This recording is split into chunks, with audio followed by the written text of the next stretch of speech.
నమస్తేనా ఏం సంగతి రాజకీయాలు ఎట్లట్టున్నది ఇక్కడ రాజకీయాలు అంతా బాగానే ఉన్నాయి ఎంపీగా ఎవరెవరు నిలబడుతున్నారు ఎంపీగా టీఆర్ఎస్కి వెళ్ళి క్యామ్ మల్లేషా బీజేపీకి వెళ్ళి బుర్ర నరసయ్య గౌడ్ కాంగ్రెస్కి వెళ్ళి అయితే ఆయన పేరే తెలియదు మాకైతే అంతేనా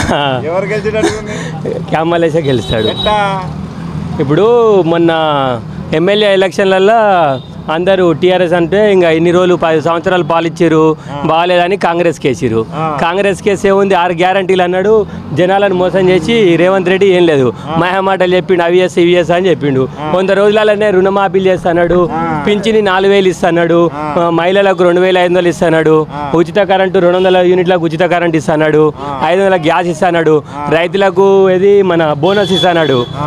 కౌలు రైతులకు 15000 ఇస్తున్నాడు రైతులకు 12000 ఇస్తున్నాడు ఉన్న భూమికి ఇప్పటి వరకు రైతు బంధు గిట్ట ఇంకా ఏనేయలే చేసిన ఒక్క ఆమెకి ఒక్కటి గిట్ట ఏం చేయలే ఓరే సార్ జనాలు ఏమో అది అనుకున్నా ఏదో చెల్లి అది ఇది చెప్పి జనాలను మొత్తం పిచ్చిపోకలని చేసి అది చేసిండు.